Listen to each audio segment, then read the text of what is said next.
From the New York Times, this is The Interview. I'm Lulu Garcia-Navarro. I'd like to invite you into my refuge when it all gets to be too much. It's a world of bright color, incredible fashion, perfectly choreographed dance moves, and ebullient earworms that bop. Yep, I'm talking about K-pop. If you know, you know. But for those who don't, South Korean pop, known as K-pop, is a highly stylized art form that has a massive global fan base, giving outsized cultural influence to the small country where it's made. The genre stars, known as idols, are trained, often for years, by entertainment companies. The companies then place the most promising trainees in groups, write and produce their music, and some would say obsessively manage their public image.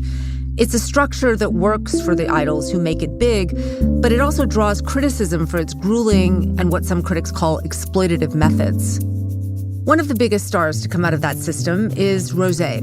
Born Roseanne Park, she trained for years at one of K-pop's largest agencies, YG Entertainment, eventually breaking through as part of the girl group Blackpink. Now she's striking out on her own with her first full-length solo album called Rosie.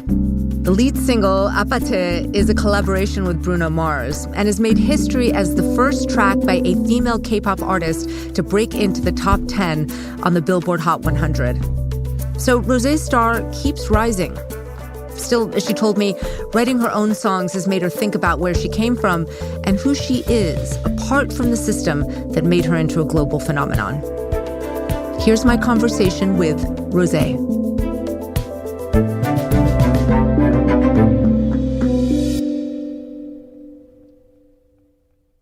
Hi, how are you?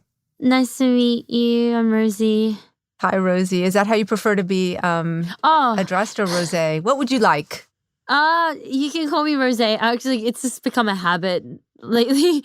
I usually always introduce myself as Rosé, but like you can call me Rosé, Rosie, whatever you feel comfortable with. Is there a difference between the two when you think of yourself as Rosé and when you think of yourself as Rosie? Yes, I think there's a bit of a difference, but it's more like if Rosé was Rosé was a character that I really worked hard on as a trainee, and, it's a part of Blackpink, and I feel like Rosie is whatever is behind that and what came before that. I would say Rosie is definitely the character that my friends and family know. Rosé, is more like, I have music on and when I like to be a diva and like dance, But then Rosie would just be like me at home, drowning in my bed. So this is a huge moment for you. You're about to release your first solo album. Can you tell me, what are you feeling? I feel like I've been waiting to release this album for my whole life, I would say. Just growing up, I grew up listening to a lot of female artists. I used to relate to them a lot and used to really get me through a lot of tough times. And so I would always dream of one day having an album myself. But I never really thought it would be realistic, because once I started being in the industry, I started noticing there was way more that goes into it than I expected. And I remember last year when I first begun the whole, the process of it, I doubted myself a lot. And so I feel like it feels like a dream that I'm about to release this album. But I kind of lived in this album for the past year, every single day. And so I'm ready to be like, okay, get it out now. Time for me to move on as well from that chapter of my life. You just talked about not having confidence in yourself to do this, which I think probably would be incredibly surprising to anyone who would look at Rosé with all your success, with the enormous fan base that you have, to know that you doubted yourself so much. I was more afraid of, because I don't think I ever learned or trained myself to be vulnerable and open and honest. So that was the part I think I feared, because it was the opposite of what I was trained to do. And I really hoped that this album would be exactly that, to be vulnerable and very honest and something that just anyone could relate to. Yeah. And so that was the part I think I feared. I think that's the perfect opening to talk about how you got to where you are today. You were born in New Zealand to South Korean immigrant parents, and then you moved to Australia when you were 8. When did you start playing music? When I was growing up in Australia, there's really not much to do there. It's not like Seoul City or New York. It's like it was just school and back home, school and then back home. And so I'd be really bored. And my parents had like made me take like piano lessons, and so I knew how to play a few chords, and so I'd like end up just printing chords on paper, and then I'd like sing along to it because it was like form of entertainment basically. And then I picked up the guitar because that's when YouTube started blowing up, and all these like people would like cover songs, and I'd think, oh, that's so cool. Like, I want to be that girl who knows how to play the guitar and sings. And so I like picked up the guitar and I practiced that at home. Yeah, it was really organic. It was a form of entertainment for me. So in 2012, when you were 15, you auditioned for a slot in YG Entertainment's trainee program, which is basically sort of a boarding school, if you will, for becoming a K-pop star. It was your dad's idea, right? Yes. What was it that made your dad want you to audition? And did you sort of understand what you were getting into? Yes. So like that's when like I was watching YouTube a lot, and if you would search K-pop, there'd be like this whole world in Korea where like, you know, there are trainees and they all train and become K-pop stars. And so that was kind of like, there was this fantasy about it, obviously. And I think I would sometimes dream it and I'd be like, imagine myself actually doing that. And I'd be like, oh, that's ridiculous. It never happened. But like, that would be so cool. But it wasn't much of a possibility in my head until my dad saw that YG was flying to Australia. And back then, it was very rare that Korean companies would come to all the way to Australia. My dad was like, Rosie, like you sing every night till like past midnight and we have to like drag you back into the room. You obviously like to do this. You should take the audition. And I was like, me? I really thought he was joking. I'm like, I don't even know how to sing properly. And he was like, well, you just got to do it. And if it doesn't work out, then it was a fun experience, but you don't want to be like 26 and regret that you never tried it. And I was like, oh, it's okay. So we flew to Sydney and I took the audition and I was already like, everyone's so good. And I remember being like, okay, that was fun. Bye. But to my surprise, they called us back and then they asked us to pack up our bags and come to Korea in 2 months. And so that's what happened. I mean, you know, becoming a trainee is full-time. It's based in Seoul. You had to pack up your life and leave in 2 months. It isn't something, it seems, that you enter lightly. I mean, what were the conversations like in your family when you were deciding whether to stay or go? My mom was very against it at the beginning because obviously she worries about a lot of things, which she should. And it was like nothing was promised, really. But my dad won, and I think I was too young to really think about everything. I was more excited. I didn't even think I knew that I was going to be living in a dorm with the girls. Like, I didn't understand the fact that I'd be apart from my family. I just thought I'd be going and, ooh, I'm in a dorm, yay. And then I remember when I got there, my parents like, okay, we're going now, we're leaving. And I was like, where are you going? And they're like, we have to go now, we have to fly back. And I remember freaking out. And that's when it hit me. Like, this is very real. I mean, that's crazy, though, to just sort of arrive there and not realize that that's where you were going to be living and staying there. Yeah. Did you know much about the Korean idol culture at that point? I did, because that's, again, when YouTube started blowing up and they were releasing a lot of content in Korea about the trainee life. And it was a bit glamorized, for sure. It looked really like everyone was chasing their dreams and working so hard. But I think I didn't understand the lonely part, like the loneliness that I would have to go through. That was a bit traumatized. I mean, a bit shocking, but I survived it. I think a lot of people outside of Korea don't quite understand how intense the process is to become an idol.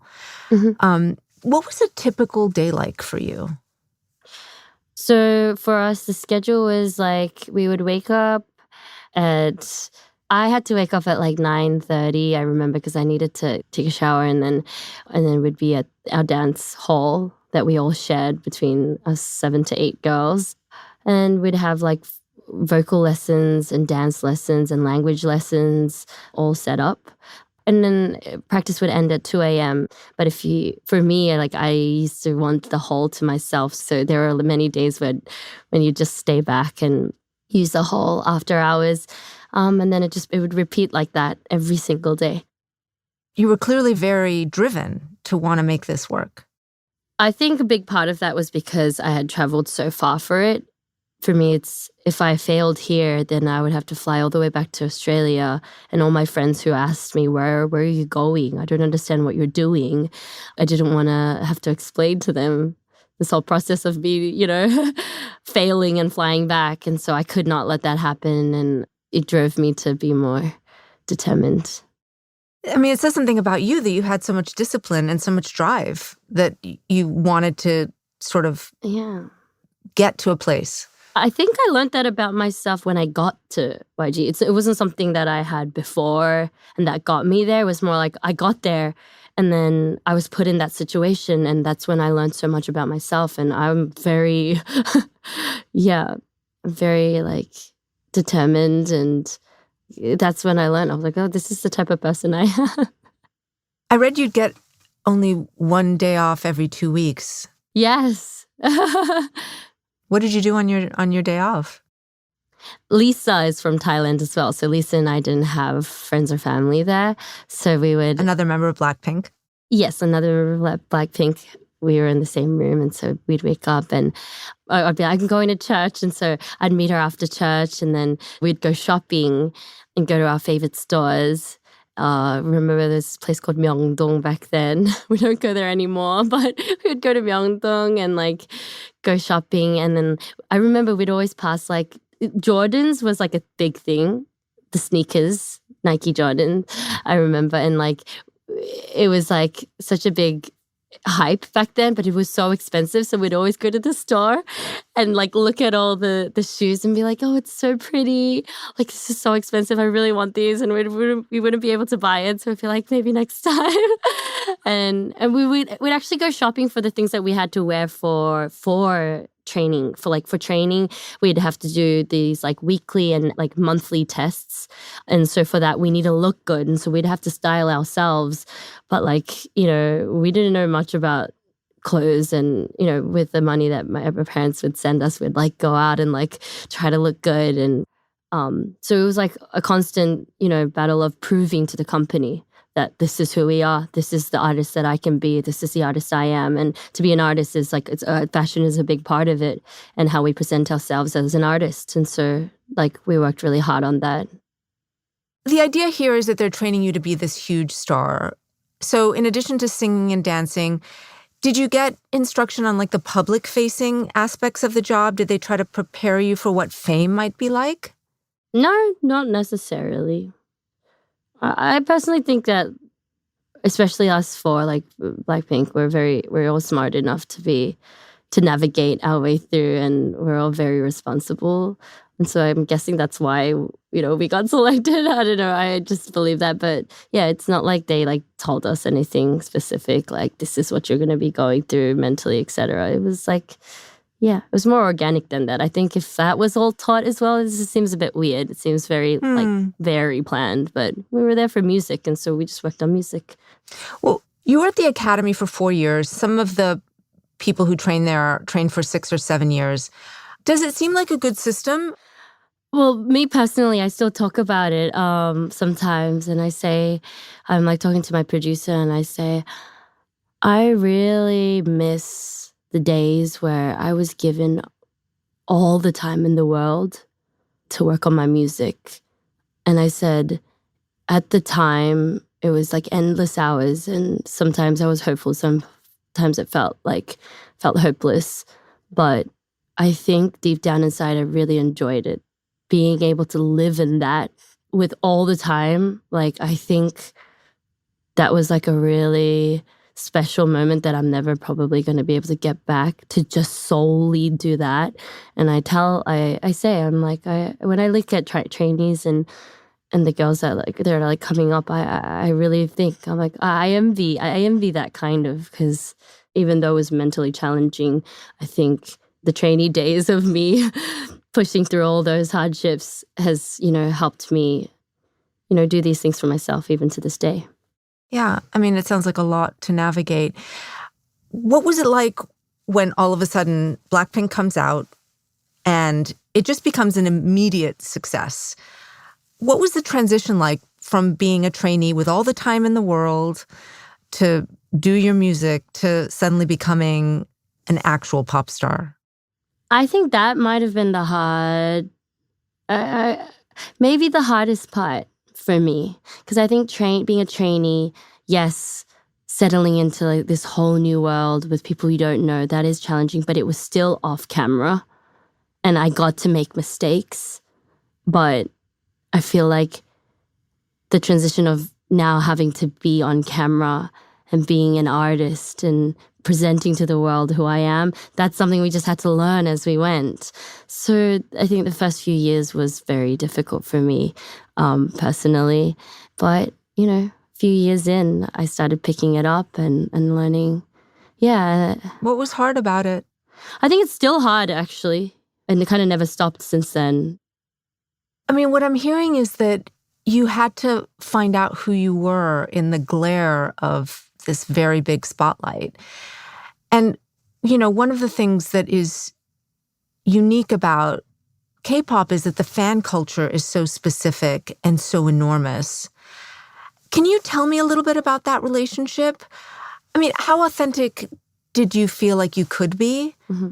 How authentic did you want to be? I mean, I felt like we were trained to always present ourselves in the most perfect way. And so even when we were interacting with them online, it was when I was ready to give perfect answers and give them what they wanted, and making sure that I'm a perfect girl for everyone. And so I think that was the culture. And then that's why leading into this album, it was a little bit of this more personal want and need to be able to write an album that I grew up, I had listened to music that I felt like I could relate to. But in order for that, I'm sure artists had to be vulnerable. But, we hadn't trained to talk about our emotions and feelings and experiences. So it must have been scary. Yeah. To do this, because this is a very personal album. Let's talk about Rosé. Mm-hmm. When you had to sit down with yourself and write this album, what was that like to have to dig deep? To be honest, doing it was like breathing. All the stories in there are stories that, anyone around me has heard more than 20 times. It was about time I wrote it in a song. But it was I had moments where I was like, oh, wait, can we say this? Wait, maybe we shouldn't put that word in there. Maybe this is too much. Should we not? And then I think it was the process of me letting that go. What's the fear, though, when you're saying, I don't want to put that in there?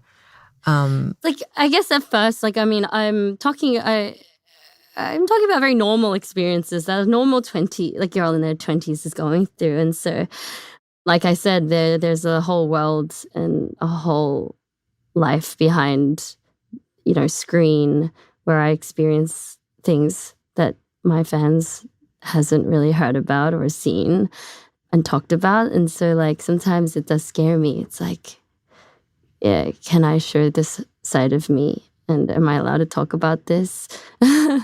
Yeah. It's not even crazy things, to be honest. It's very normal things. So it sounds like I'm gonna be talking about some crazy experiences. It's not really that crazy. It's just very normal things. No, the themes are heartache, lost love, anger sometimes at people. I mean, the range of human emotions. Yeah, romance. But even that is like, it's scary for me. So that was, yeah, it was like I could see like the faces in the producers and songwriters. They were like, so interesting, Rosie. Why are you so nervous about this? And I'm like, you guys, you don't know. Well, I mean, I've seen reporting that, K-pop agencies have strict rules when it comes to dating. And in part, maybe because they want fans to feel like idols are in a relationship with them.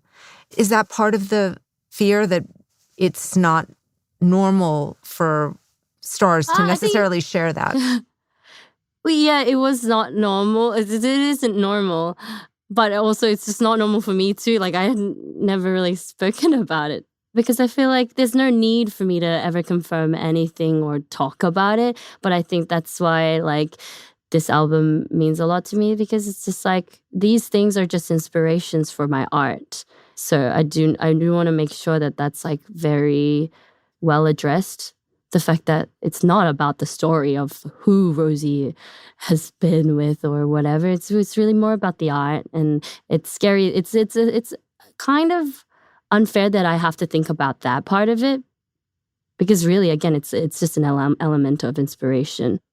I can hear you drawing a boundary, that your personal life is your personal life, which I totally respect. I was really struck by one particular song off the album, which is called Number One Girl. Oh yes. When I listened, it felt like it could be about a romantic relationship or about a relationship with fame and celebrity. One of the lyrics goes, "Tell me I'm that new thing. Tell me that I'm relevant." Can you talk to me a little bit about that song? Yeah, that song was written after a terrible night of scrolling through the internet till like 6 a.m. and I barely got any sleep. I rocked up to the studio the next day very cranky. And they asked me, how have you been? And I was like, very bad. I'm so exhausted. I'm exhausted trying to please everyone. I'm always just trying my best to be my best version, but I felt a little lost and I felt like I was never good enough. And I was a bit cranky against the world and just the universe. And I was like, I want to write a song that's just so disgustingly open and honest. Like, things that I hate myself for, like thinking. I said, like, all those thoughts that's written in those lyrics are thoughts that I don't want to admit that I actually think. Because I think I like to present myself as a very positive girl who's like, who doesn't think about negative things, who's very just bright-minded and whatnot. But I think that was honestly the day I was like, nope, I have these days. What were you watching online? What were you seeing? I was looking at that's like comments, like just searching topics that were not going to necessarily satisfy me, and I just like go down like rabbit holes of negative comments and just. And I don't think I knew. I didn't understand what I was searching for as well, but I was looking for validation, and I felt like wow, it was a lonely world that night in that on the internet on social media. It was a lonely world, and as I was writing the song, I felt there must be so many other girls who experienced this, and so I just want people to know that I'm no different. What does Vampire Holly mean? Because Vampire Holly was another day of those. Because it's your new handle on Instagram and one of the songs on the album. And I can't let you break me like this is one of the lines. Yeah. Tell me about that. Yeah, Vampire Holly was my private Instagram account. It was just an account that I made so that I didn't have to be like, because my official account is like has a lot of followers and I always have to think about what people are going to think of me. But I wanted an Instagram where I just felt just didn't have to be cool. It's your Finsta. It's my Finsta, and it's what I just used. And then I remember, a few fans found out about the Instagram, and then I think they started getting, they would, so there are certain people who want to be negative, and they were trying to find all the ways to get to me. And I guess they ended up getting to that account and then using that to like cause drama and create, actually trigger me. And it felt like obviously they were obsessed with the thought of like controlling me and, that. But then I felt like I was obsessed back. But then I remember after I wrote that, I let it all go and I never went back to it again. There is a big anti-fan movement in K-pop, where there's a lot of bullying online, especially of female artists. And it sounds like this was part of that. You were experiencing that. I think so. I don't know. I don't want to get emotional about it, but it's okay. Oh my gosh. I think like, I didn't think that, because I would say I'm pretty strong-minded as well. I'm not that, like I'm very positive as well. And I like to be smart about, how things affect me. But I think I remember when it felt like it actually did get to me, that like it felt pretty bad. I was like, oh my gosh, I am going through this. I never thought I would. I think I would see things online and I'd always think, it's interesting. You're just like, I wonder why they let that get to them, But I remember when it did, I was shocked. Yeah. I'm sorry that happened to you. And I know you've talked about your own mental health and how demanding it can feel to protect yourself from this stuff. What do you do? Well, in this case, now that I've found songwriting, we'll write it in a song. If life gives you lemons, you make lemonade. I think that was the only thing. It was kind of surprising because songwriting came to me as like a blessing at the moment I really needed it. And I was like, wow. I would walk in with a big problem. I'd store it in a song and it would leave my mind, it'd leave my heart. And so, as cheesy as it sounds, that's the songwriting has helped me. Like, it actually like leaves my soul as I leave it in a song. But then there are some days where I don't like the song and I'm like, that didn't help. That didn't help. That song's not going to be in the album. I'm still suffering now. So we better write. It was actually like that. I think I was so addicted to songwriting at one point because I'd have these concepts that I wanted to write about and then we'd paint it, but it wouldn't be the right image. And I'd be like, no, yeah, but that's not what I wanted to say. Okay, scratch that again. And then I'd get the song and I'd be like, yes. And I'd actually heal from it. And I would never actually think about it again because it literally just lives in that song and it actually heals me. Interesting.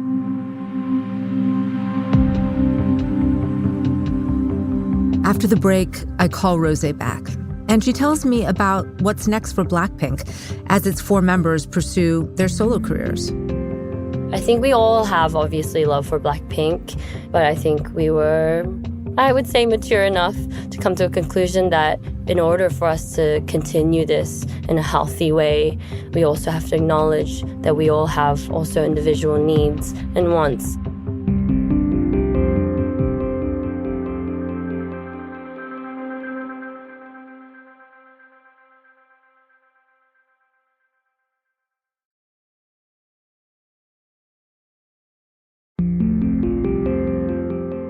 Hi.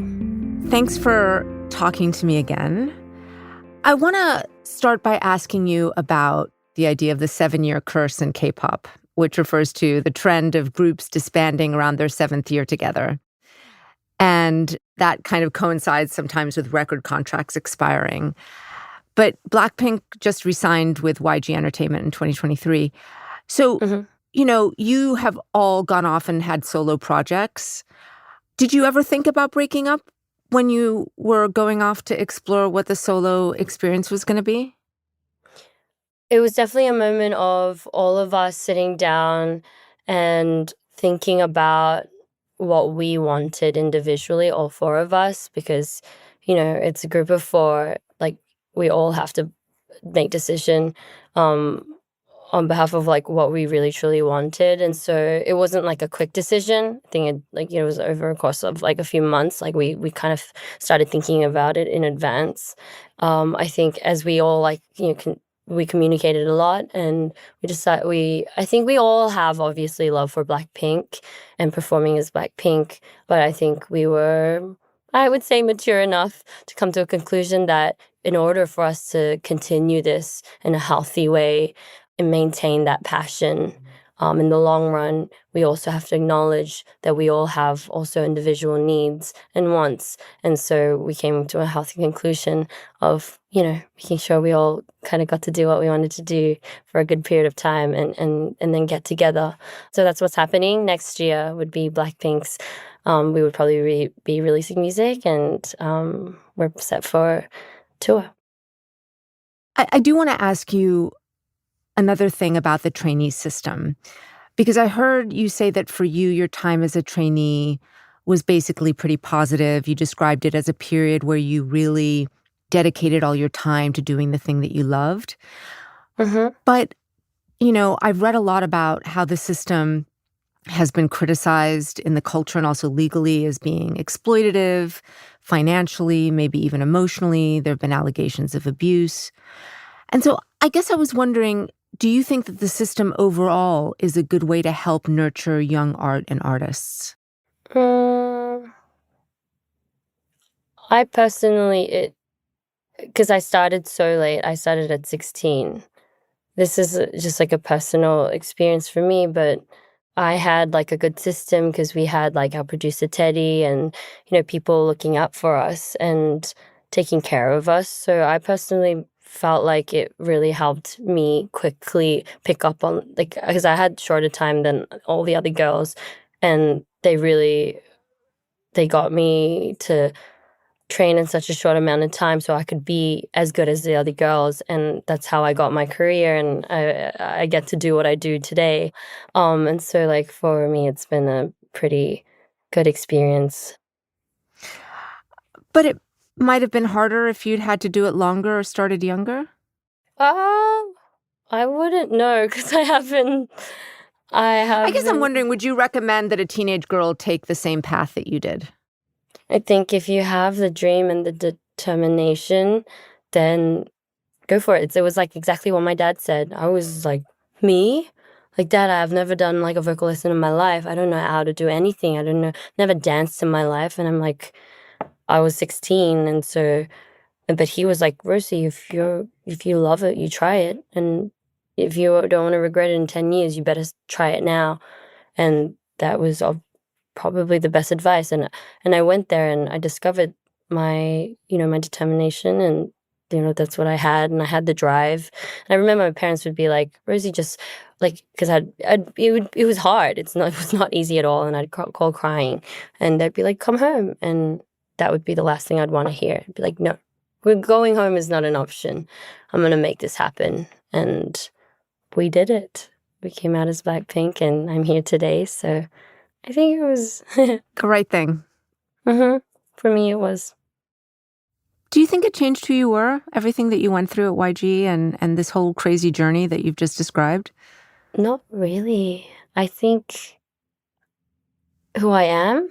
Yeah. Like inside? I think if I talk to my mom and my sister and my dad, like I feel like this has always been me, like my personality. It was just, I guess when I went to Korea, that's when it opened up. And that's when I started to see, oh, this is me as a person. Maybe it has, maybe it hasn't, but I don't know if that's something I can say. I guess it's something we have to ask the people around me. I don't know. I don't know about myself for it, really. I think that's why I asked a lot of my friends about. I was like, what do you think? Was I too nervous? Do you think I was this? Do I think I was that? I like to ask around.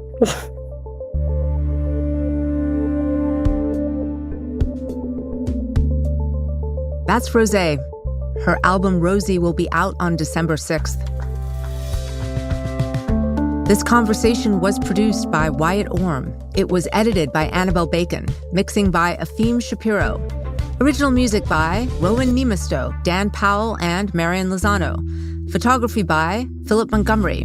Our senior booker is Priya Matthew, And Seth Kelly is our senior producer. Our executive producer is Allison Benedict. Special thanks to Dal Young-jin, Rory Walsh, Renan Borelli, Jeffrey Miranda, Nick Pittman, Maddie Masiello, Jake Silverstein, Paula Schumann, and Sam Dolnick. If you like what you're hearing, follow or subscribe to The Interview wherever you get your podcasts. To read or listen to any of our conversations, you can always go to nytimes.com/theinterview, and you can email us anytime at theinterview@nytimes.com. We're off next week for Thanksgiving, but we'll have an episode of Modern Love for you to enjoy, and we'll be back in 2 weeks when David talks to actress Tilda Swinton. I'm Lulu Garcia Navarro, and this is The Interview from The New York Times.